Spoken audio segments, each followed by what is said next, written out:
और खबर स्कूलों की आपके सामने रख रहे हैं। और स्कूलों की खबर ये कि जहां कल हमने आपको बताया था कि प्राइवेट स्कूल्स एसोसिएशन ने गाड़ियां चलाने से मना कर दिया है, ट्रांसपोर्ट वो नहीं देंगे क्योंकि 1 तारीख से स्कूल खोलने हैं, जिस पर बरहमी का इजहार आप लोगों ने हमारे लाइव शो में किया। उसके बाद सरकार की नींद टूटी और सरकार की फीस स्ट्रक्चर कमेटी ने भी बड़ा फैसला जो है वो ले लिया है और एक तफसीली चिट्ठी, नोटिफिकेशन, सर्कुलर जो है वो जारी कर दिया है प्राइवेट स्कूल्स के लिए और उनसे हिसाब किताब मांगा है। गुलिस्तान न्यूज की खबर का असर यह हुआ है कि हुकूमत की जानिब से देर शाम कमेटी बराए फिक्सेशन ऑफ प्राइवेट स्कूल, जो फिक्सेशन कमेटी है फीस के लिए, उसकी तरफ से एक नोटिफिकेशन जारी किया गया है प्राइवेट स्कूल मुंतजमीन को और मालिकान के लिए कि स्कूली बच्चों के लिए गाड़ियां दस्तयाब न रखना। जो कल ही प्राइवेट स्कूल एसोसिएशन ने साफ किया था कि अब वालिदैन खुद इस चीज का नोटिस लें, खुद देखें, वो हमारे पास गाड़ियां नहीं, हमें फी नहीं मिल रही, हमें पैसा नहीं है। लेकिन इसके बाद गाड़ियां दस्तयाब न रखने का संजीदा नोटिस लेते हुए उन्हें फौरी तौर पर 10 सवालों पर मुश्तमिल एक सवालनामा इरसाल कर दिया गया है, जिसके जवाब बहुत जल्द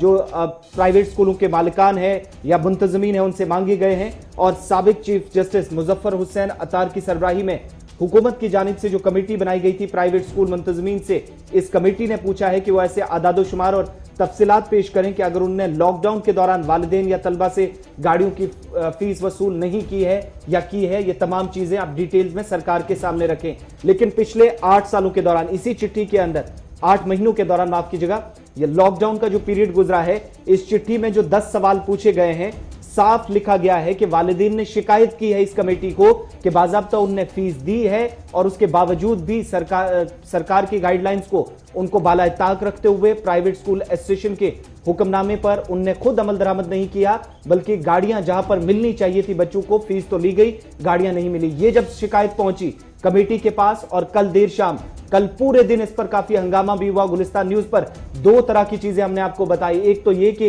प्राइवेट स्कूल एसोसिएशन का फैसला, और इसी के बाद प्राइवेट स्कूल एसोसिएशन के कुछ मेंबरान या कुछ इसके साथ जो काम करने वाले लोग हैं उनकी तरफ से इस फैसले की खिलाफवर्जी जो है, खिलाफ भी मुखालफत की गई। उनकी तरफ से भी सरकार के फैसले का जहां पर पासदारी करने की बात कही गई। और बड़ी बात यह कि जब 1 मार्च से स्कूल खुलेंगे तो ट्रांसपोर्ट की सहूलत दस्तयाब होगी वालिदैन के लिए, यह साफ कर दिया गया। यानी प्राइवेट स्कूल एसोसिएशन के अंदर ही 2 धड़े बने। और दूसरी तरफ देर शाम सख्ती से कमेटी ने भी इसका नोटिस ले लिया और 10 सवालों पर मुश्तमिल एक सवालनामा भी इरसाल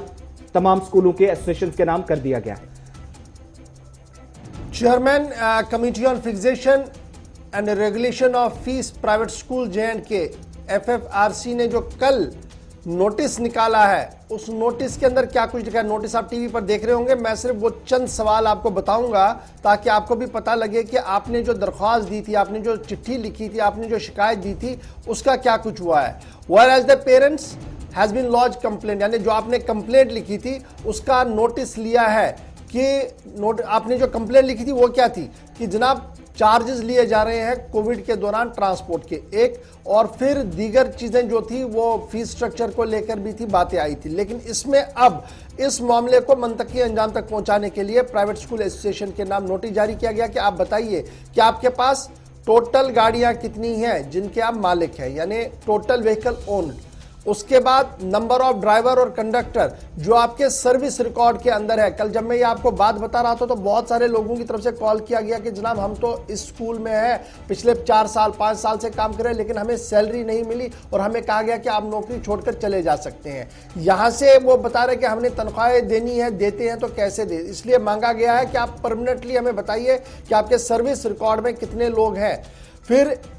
इंश्योरेंस जो प्रीमियम पेड करना है वो कितना है, यानी इंश्योरेंस जो गाड़ियों का देना होता है, जो एक सही बात भी है, वो कितना है वो भी आप लिखकर हमें दे देंगे। टैक्स अगर कोई देना है वो भी बताइए। बैंक इंटरेस्ट अगर कोई गाड़ी का है और कितनी गाड़ियां हैं, किस बैंक का है, कितना इंटरेस्ट है, वो डिटेल बताइए। सैलरी जो आपने दी है ड्राइवर्स को करने, पहले आपको बताना है कि कितने हैं। उसके बाद चौथा सवाल जो पूछा गया कि सैलरी जो आपने ड्राइवर्स कंडक्टर्स को दी है जो ऑन रोल है लॉकडाउन के दौरान, उसका तफसीली खाका हमें बताइए, ये पता हमें भी लगे कि कितने लोगों को आपने दिया है जी। और फिर आगे जो कहा गया है कि अगर आपने बाहर से कोई गाड़ी हायर की है तो वो कितनी है वो भी बताइए, और ट्रांसपोर्ट फीस आप लेते कितना है, कलेक्ट कितना हो रहा है, और कितने बच्चों को आप गाड़ियों में उठाते हैं, ये डिटेल जो है वो मांगी गई है और उम्मीद की जा रही है यह मामला हल होगा। इधर रात देर गए डिप्टी कमिश्नर श्रीनगर ने भी मामले की नजाकत को समझते हुए इस बात की एश्योरेंस दी है कि प्राइवेट स्कूल्स एसोसिएशन की चंद बातें सही हैं,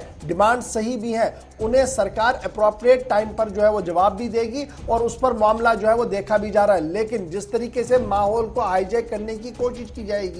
की जा रही है उसे किसी को भी इजाजत नहीं होगी। फिलहाल प्राइवेट स्कूल एसोसिएशन ने क्या कहा हमने आपको बताया, 5 बजे में हमने आपको बताया कि अलायंस जो एक और इनका है वो बाहर आए, उन्होंने कहा कि हम जी खुलकर सरकार के साथ हैं और हम अपना ट्रांसपोर्ट चलाएंगे जी और बच्चों को स्कूल भी लेंगे। इस बीच फिक्सेशन कमेटी ने क्या कहा यह खबर भी हमने आपको बताई। यह दरअसल आपकी बहस होने का सबूत है। जब आपने आवाज उठाई तो इंतजामिया को भी कोई चारा नहीं लगा, उन्होंने भी फौरन से बेशतर अपनी खत किताबत शुरू कर दी। उम्मीद करें कि मामला हल हो, क्योंकि